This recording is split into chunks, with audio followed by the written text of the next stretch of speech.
សូមជម្រាបសួរប្រិយមិត្តទាំងអស់គ្នាបាទសូមស្វាគមន៍មកកាន់កម្មវិធីបច្ចុប្បន្នភាពអាមេរិកាំងនៅសហរដ្ឋអាមេរិកនៅថ្ងៃនេះគឺល្ងាចណាល្ងាចថ្ងៃសៅរ៍ទី24ខែមករាឆ្នាំ2026បាទនៅក្នុងប្រទេសកម្ពុជានឹងគឺបាទថ្ងៃច័ន្ទសំទោសថ្ងៃព្រឹកថ្ងៃអាទិត្យទៅហើយទី25មករាចឹងនៅក្នុងកម្មវិធីបច្ចុប្បន្នភាពអាមេរិកាំងនៅពេលនេះខ្ញុំសូមសម្រាំងយកព័ត៌មានសំខាន់ចំនួន4មកជម្រាបជូនប្រិយមិត្តទាំងអស់គ្នាព័ត៌មានទី1នេះគឺជាការវិវត្តនៅក្នុងរដ្ឋ Minnesota នៅថ្ងៃនេះប៉ូលីសអន្តោប្រវេសន៍ ICE បានបាញ់សម្លាប់បាតុករម្នាក់ទៀតហើយបាទគាត់គឺជាបើតាមក្រុមគូសាគឺជាបាទគិលានុបដ្ឋាដែលបានធ្វើការនៅមន្ទីរពេទ្យហើយបានចេញមកតវ៉ាទៅបានប៉ូលីស ICE បាញ់សម្លាប់ហើយព័ត៌មានទី2នេះគឺលោកប្រធានាធិបតី Donald Trump គម្រាមថានឹងយកពន្ធគយទៅលើទំនិញរបស់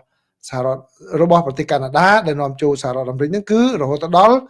100% ឯណោះដោយសារតែកាណាដាមានកិច្ចព្រមព្រៀងជាមួយនឹងប្រទេសចិនហើយព័ត៌មានទី3នេះគឺការចរចារវាងមន្ត្រីរុស្ស៊ីជាមួយនឹងអ៊ុយក្រែនមិនសម្រេចបានជោគជ័យអ្វីទេនៅពេលបញ្ចប់ការចរចានៅថ្ងៃអាទិត្យនេះហើយបើតាមទំនងគឺអាចនឹងជួបគ្នានៅថ្ងៃអាទិត្យសប្តាហ៍ក្រោយមួយទៀតនឹងព័ត៌មានទី4ដែលប្រិមត្តបានដឹងហើយនៅទូទាំងប្រទេសកម្ពុជាគឺនាវាចម្បាំងរបស់សហរដ្ឋអាមេរិក Cincinnati បានចូលចតនៅកំពង់ផែរៀមក្នុងក្រុងព្រះសីហនុរបស់ប្រទេសកម្ពុជាបន្ទាប់ពីមានការតវ៉ាការសម្ដែងមន្ទិលសង្ស័យជាច្រើនពីសហរដ្ឋអាមេរិកឥឡូវនេះគឺនាវាចម្បាំងបានចុះចតហើយដែលជាការពង្រឹងនៅចំណងមិត្តភាពរវាងប្រទេសកម្ពុជាជាមួយនឹងសហរដ្ឋអាមេរិកហើយអ្វីដែលខ្ញុំយកមកជម្រាបនៅពេលនេះគឺជាសេចក្តីប្រកាសព័ត៌មានចេញពីខាងនាវាជើងទឹករបស់សហរដ្ឋអាមេរិកវិញដែលផ្សាយដោយស្ថានទូតរបស់សហរដ្ឋអាមេរិកប្រចាំនៅប្រទេសកម្ពុជាតើគេមើលឃើញយ៉ាងម៉េចដែរអំពីដំណើរទស្សនកិច្ចនេះក្នុងពេលមុនខ្ញុំបានជូនដែរប៉ុន្តែជាព័ត៌មានហើយនៅនីតិចុងក្រោយនេះដោយសារតែមានរឿងវិវត្តអញ្ចឹងខ្ញុំក៏នឹងបំពេញតាមការសន្យាដែលកាលលើកមុនអ្នកដែលសួរនឹងគឺណារុងមកលើកជាចូលអត់ទេថ្ងៃនេះគឺដែលចង់ដឹងថាតើបំណុលរបស់សហរដ្ឋអាមេរិកដែលមានជាមួយនឹងកម្ពុជានឹងគួរតែដោះស្រាយយ៉ាងណាខ្ញុំនឹងសាកល្បងជូនជាគំនិតខ្លះៗផងដែរព័ត៌មានទី1នេះគឺជាសេចក្តីរាយការណ៍នៅសហរដ្ឋអាមេរិកមានច្រើនហើយប៉ុន្តែខ្ញុំសូមដកស្រង់នៅសេចក្តីរាយការណ៍របស់សារព័ត៌មានទីភ្នាក់ងារសារព័ត៌មាន AP របស់សហរដ្ឋអាមេរិកបើយោងតាមសេចក្តីរាយការណ៍របស់ទីភ្នាក់ងារសារព័ត៌មាន AP បានឲ្យដឹងថាមន្ត្រីអន្តោប្រវេសន៍របស់សហរដ្ឋអាមេរិកនេះបានបាញ់សម្លាប់បុរសម្នាក់នៅក្នុងទីក្រុង Minneapolis នៃរដ្ឋ Minnesota នៅថ្ងៃសៅរ៍នេះបាទដែលបានបណ្ដាលឲ្យមានអ្នកចេញមកតវ៉ានឹងរាប់រយអ្នកតែម្ដងបើទោះបីជាអាកាសធាតុនៅក្នុងទីក្រុង Minneapolis រដ្ឋ Minnesota នៅពេលនេះត្រជាក់ក្រោម0ក៏ដោយហើយនេះមិនមែនជាលើកទី1ទេកាលពីប្រមាណសប្តាហ៍មុននោះគឺប៉ូលីសអន្តោប្រវេសន៍ ICE នឹងក៏បានបាញ់សម្រាប់ស្ត្រីម្នាក់ផងដែរដែលបានមករារាំងដំណើរការងាររបស់ប៉ូលីសអន្តោប្រវេសន៍ ICE ក្នុងការតាមចាប់ជនអន្តោប្រវេសន៍ខុសច្បាប់បើយោងតាមលោកស្នងការប៉ូលីសលោកមេប៉ូលីសខាងទីក្រុង Minneapolis គឺលោក Brian O'Hara លោកបាននិយាយថាជនរងគ្រោះនោះគឺមានអាយុ37ឆ្នាំគឺត្រូវបានសម្លាប់ភ្លាមហើយលោកបដិសេធមិនបញ្ជាក់អត្តសញ្ញាណរបស់ជនរងគ្រោះនោះទេក៏ប៉ុន្តែបានបញ្ជាក់ថាព័ត៌មានអំពីរឿងរ៉ាវដែលឈានទៅដល់ការបាញ់សម្លាប់នេះគឺបាទនៅមានកម្រិតនៅឡើយបានន័យថានៅតិចតួចនៅឡើយហើយដោយឡែកក្រុមគ្រួសាររបស់ជនរងគ្រោះនោះវិញបានឲ្យដឹងថាជនរងគ្រោះនេះឈ្មោះថា Alex Pretty ក៏ឈ្មោះ Alex Pretty គឺជាគិលានុបដ្ឋានៅក្នុងកន្លែងមន្ទីរ ICU មន្ទីរពេទ្យកន្លែងការផ្នែកខាង ICU ហើយគាត់ពេលនេះគឺគាត់ចេញមកតវ៉ាជាមួយនឹងប៉ូលីសអន្តោប្រវេសន៍ហើយនៅក្នុងទីក្រុងMinneapolis រដ្ឋ Minnesota នោះគឺលោកអភិបាលរដ្ឋក៏បានឲ្យឆ្មាំជាតិចេញមកផងដែរដើម្បី បាទការពារសន្តិភាពនៅទីនោះខាងប៉ូលីសអន្តរខាងប៉ូលីសកំពុងតែធ្វើការហើយមានការជួយពីខាងកងច្បាប់ជាតិផងដែរគឺកងច្បាប់ជាតិនៅពេលនេះគឺបានទៅទាំងកន្លែងដែលមានការបាញ់គ្នាក៏ដូចជាទៅការពារការិយាល័យអគាររបស់រដ្ឋាភិបាលសហព័ន្ធផងដែរគឺនៅទីក្រុងនោះគឺមានការតវ៉ាជាបន្តបន្ទាប់តែម្ដងក្នុងរយៈពេលចុងក្រោយនេះប្រឆាំងនឹងវត្តមានប៉ូលីសអន្តរប្រវេសន៍ ICE ដែលនៅទីនោះអ្នកនាំពាក្យរបស់ក្រសួងសន្តិសុខមាតុភូមិរបស់សហរដ្ឋអាមេរិកវិញគឺអ្នកស្រី Tricia McLaughlin បានថ្លែងនៅក្នុងសេចក្តីថ្លែងការណ៍នោះថាមន្ត្រីរបស់រដ្ឋាភិបាលសហព័ន្ធហ្នឹងគឺបាទធ្វើប្រតិបត្តិការហ្នឹងគឺជាផ្នែកមួយនៃការបង្ក្រាបជនអន្តោប្រវេសន៍ខុសច្បាប់តាមគោលនយោបាយរបស់រដ្ឋាភិបាលរបស់លោកប្រធានាធិបតី Donald Trump បាទហើយពេលហ្នឹងគឺពួកមន្ត្រីទាំងនោះបានបាញ់ដើម្បីការពារខ្លួនបាទដើម្បីការពារខ្លួនក្រោយពីបរិសុទ្ធនោះគឺមានកំភ្លើងមួយដើមនៅក្នុងខ្លួនបាទបានទៅដល់កន្លែងប៉ូលីសហ្នឹងហើយបានតវ៉ាប្រឆាំងបាននឹងប៉ូលីសវិញបាទនៅពេលដែលប៉ូលីសព្យាយាមដកកំភ្លើងពីបរិសុទ្ធនោះបាទលោកស្នងការប៉ូលីសលោកអូហារ៉ាវិញបាននិយាយថាប៉ូលីសជឿជាក់ថាបរិសុទ្ធនោះគឺមានបាទកំភ្លើងហ្នឹងគឺមានកំភ្លើងស្របច្បាប់គាត់មានលិខិតប្រើប្រាស់ត្រឹមត្រូវតាមច្បាប់ហើយមន្ត្រីដែលបាញ់អ្នកដែលបាញ់ជនរងគ្រោះនោះគឺជាមន្ត្រីប៉ូលីសអន្តោប្រវេសន៍នៅតាមព្រំដែនដែលមានការងារហ្នឹងគឺ8ឆ្នាំមកហើយនេះបើយោងតាមមន្ត្រីសហព័ន្ធបានឲ្យដឹងដោយឡែកវីដេអូដែលអ្នកដែលនៅឈរមើលឲ្យបានថតជាច្រើនគឺបានត្រូវបានគេបង្ហោះជាបន្តបន្ទាប់ហើយត្រូវបានសារព័ត៌មាននានាយកមកផ្សាយខ្ញុំបានមើលរូបវីដេអូរបស់ខាងសារព័ត៌មាន CNN ក៏មានខាង Guardian ប៉ុន្តែ CNN ច្បាស់ជាងព្រឹត្តិការណ៍ហ្នឹងបានឃើញអំពីការបង្ក្រាបការបាញ់ហ្នឹងគឺបើយោងតាមសេចក្តីរាយការណ៍របស់សារព័ត៌មាន AP នេះវិញក៏ថាវីដេអូហ្នឹងគឺគេបង្ហាញថាលោក Pretty ជនរងគ្រោះហ្នឹងគាត់មានកាន់ទូរស័ព្ទនៅក្នុងដៃបាទគឺអត់មានបង្ហាញជាអាវុធអីទេគឺកាន់ទូរស័ព្ទនៅក្នុងដៃនោះទេដោយឡែកលោកប្រធានាធិបតី Donald Trump វិញបាទគាត់បានបង្ហោះតាមបណ្ដាញសង្គមផងដែរដោយរិះគន់លោកអភិបាលរដ្ឋ Minnesota លោក Walz ហើយនឹងរិះគន់លោកចៅហ្វាយក្រុង Minneapolis នឹងផងដែរលោក Trump បានបង្ហាញរូបភាពកំភ្លើងបាទដែលមន្ត្រីអន្តោប្រវេសន៍និយាយថាគឺគេយកបានពីកន្លែងកើតហេតុនោះហើយ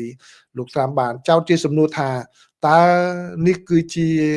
យ៉ាងម៉េចរឿងនោះវាយ៉ាងម៉េចបាទតើប៉ូលីសមូលដ្ឋាននៅទីណាហេតុអ្វីបានជាពួកគេអនុញ្ញាតឲ្យធ្វើដូច្នេះដោយមិនការពារមន្ត្រីរបស់ប៉ូលីសICEនោះបាទអញ្ចឹងនេះគឺជាសេចក្តីរាយការណ៍របស់ទីភ្នាក់ងារសារព័ត៌មាន AP ណាបាទខ្ញុំមើលរូបនៅកំភ្លើងនៅខាងសេតាវាមានបង្ហោះដែរបាទ 6 hour បើដូចជា 6 hour 365កំភ្លើងហ្នឹងបាទប្រភេទ9 mm ក៏កំភ្លើងប្រភេទ 6 hour ប្រភេទល្អភ្លើងល្អណាថ្លៃប៉ុន្តែគាត់មានបាទលិខិតប្រើប្រាស់អញ្ចឹងបានថាពេលខ្លះគ្រោះថ្នាក់ណាស់ពេលណាយើងនិយាយយោបល់ក្រៅណាបាទយើងមានលិខិតប្រើប្រាស់ក៏ដោយប៉ុន្តែនៅពេលណាទៅជួបប៉ូលីសជួបអីចឹងគឺកាលណាយើងធ្វើសកម្មភាពអីគេអាចចោទបានបាទខ្ញុំមើលវីដេអូដែលបាញ់ហ្នឹងទៅគឺខ្ញុំមិនចង់ធ្វើអត្ថាធិប្បាយទេប៉ុន្តែបាទប្រិមត្តអាចទៅមើលខ្លួនឯងខ្ញុំមិនអត្ថាធិប្បាយបន្ថែមទេណាបាទក៏ប៉ុន្តែគ្រាន់តែអ្វីដែលខ្ញុំជូនយោបល់ដោយលោកចន្ទថាលោកចូលមកគឺបាទបើកាលណាយើងមានអាវុធមានអីជាប់ខ្លួនអញ្ចឹងពេលទៅធ្វើទង្វើអីជាមួយនឹងអាជ្ញាធរប្រយ័ត្នតិចបាទប្រយ័ត្នតិចទោះបីជាយើងមិនដកប្រើក៏ប៉ុន្តែដល់ពេលមានរឿងរ៉ាវទៅគេអាចចោទប្រកាន់យើងបានបាទពីព្រោះអីបាទរបស់នោះមិនមែនសម្រាប់លេងសើចធម្មតាទេអញ្ចឹងប្រយ័ត្នមែនតើបាទដំណើររឿងវាទៅមុខយ៉ាងណាយើងមិនដឹងដែរប៉ុន្តែគាត់ថាខ្ញុំគាត់ឲ្យយោបល់បន្ថែមទៅលើអ្នកដែលនៅសហរដ្ឋអាមេរិកបើសិនជាយើងមានសិទ្ធិអីហ្នឹងគឺប្រយ័ត្នផងបាទប្រយ័ត្នផងបាទព័ត៌មានទី2គឺជាសេចក្តីរាយការណ៍របស់កាសែត Washington Post បាទកាសែត Washington Post បានរាយការណ៍ថា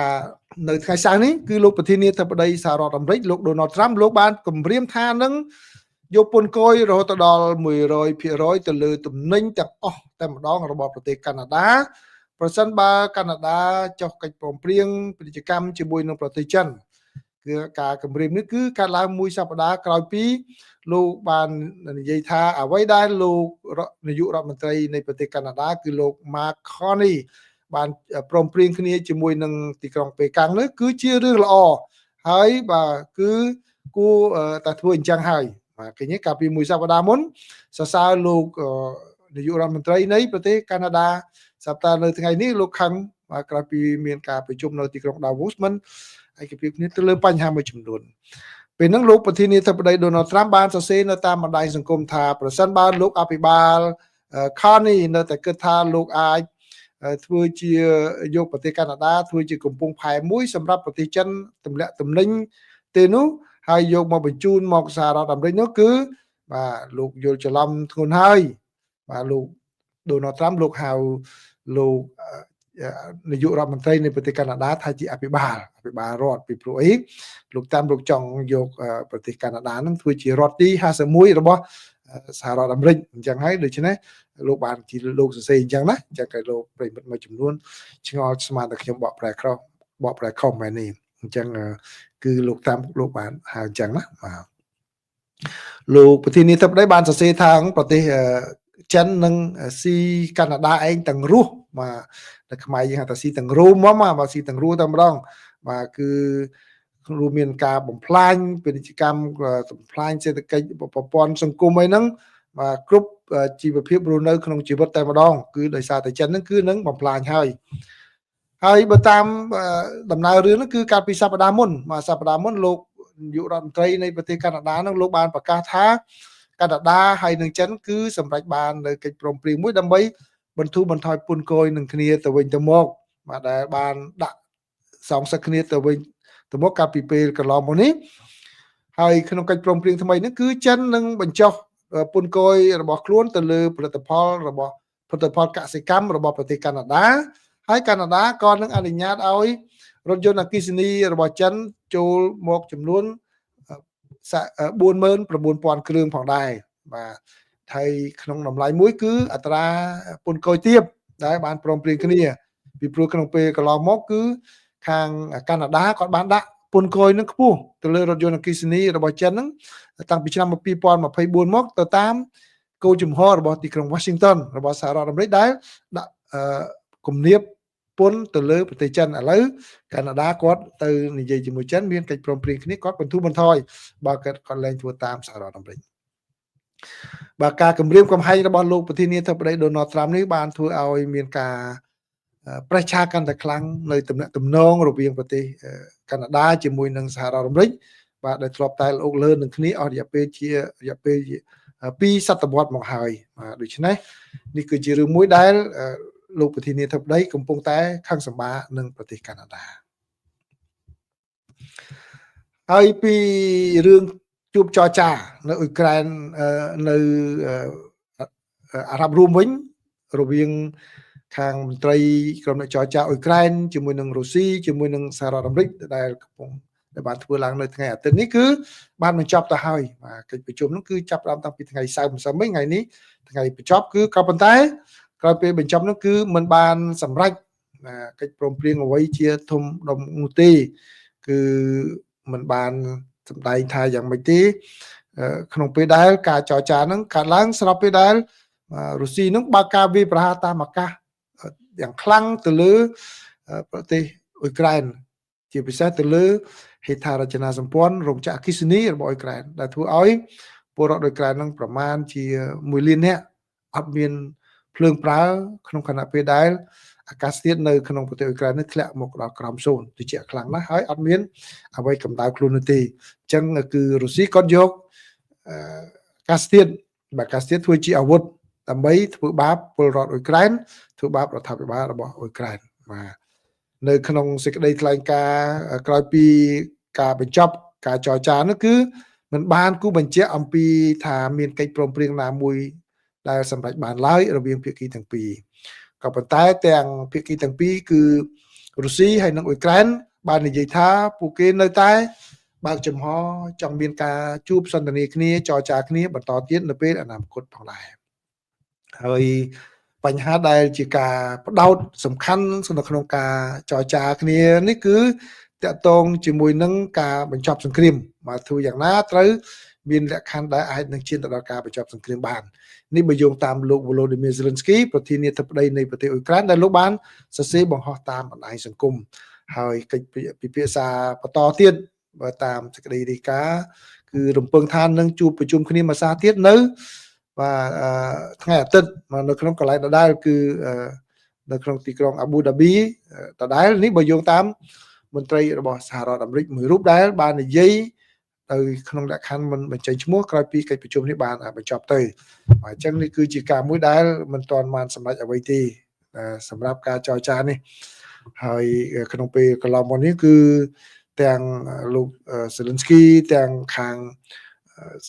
លោក Vladimir Putin នៃប្រទេសរុស្ស៊ីនោះគឺបាទប្រកាន់ជំហរតឹងតែងរៀងៗខ្លួនតកតងទៅលើដីដែលត្រូវដកថយនោះព័ត៌មានទី4នេះប្រិមិត្តប្រហែលជាបានឮច្រើនហើយគឺតកតងព័ត៌មានទី4នេះគឺតកតងជាមួយនឹងនាវាចម្បាំងរបស់សហរដ្ឋអាមេរិកដែលចូលទៅចតនៅកំពង់ផែរៀមរបស់ប្រទេសកម្ពុជាបាទអញ្ចឹងនេះគឺជារូបភាពមួយដែលខ្ញុំដកសង្កត់បន្តិចពីសារព័ត៌មាននៅក្នុងប្រទេសកម្ពុជាផងពីគេហទំព័រផ្លូវការរបស់ខាងយោធាជើងទឹករបស់សហរដ្ឋអាមេរិកហើយអ្វីដែលខ្ញុំយកមកចែករំលែកប្រិយមិត្តនេះគឺជាសេចក្តីប្រកាសព័ត៌មានដែលខ្ញុំបកប្រែក្រៅផ្លូវការនៅសេចក្តីប្រកាសព័ត៌មានរបស់ខាងបញ្ជាការខាងតំបន់ Indo-Pacific តែចំហរបស់សហរដ្ឋអាមេរិកយល់ឃើញយ៉ាងណាដែរណាអញ្ចឹងខ្ញុំសូមបកប្រែក្រៅផ្លូវការជូនពីព្រោះអត្ថបទនេះក៏មានចែករំលែកនៅក្នុងគេហទំព័ររបស់ស្ថានទូតរបស់សហរដ្ឋអាមេរិកប្រចាំនៅប្រទេសកម្ពុជាផងដែរអញ្ចឹងបាទសូមជូនរូបភាពខ្លះរូបភាពក៏ខ្ញុំដកសង្កត់ពីរូបភាពផ្លូវការរបស់ខាងកងទ័ពសហរដ្ឋអាមេរិកដែរណាបាទ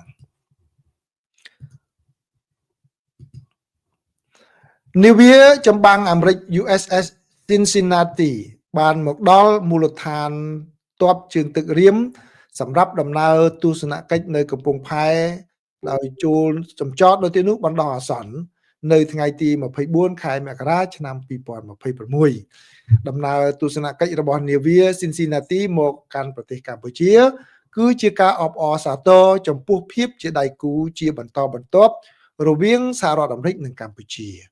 ដោយបញ្ជាក់ជាថ្មីនៅការបដិញ្ញាចិត្តរួមគ្នារបស់យើងចំពោះសន្តិសុខសន្តិភាពនិងវិបលភាពក្នុងតំបន់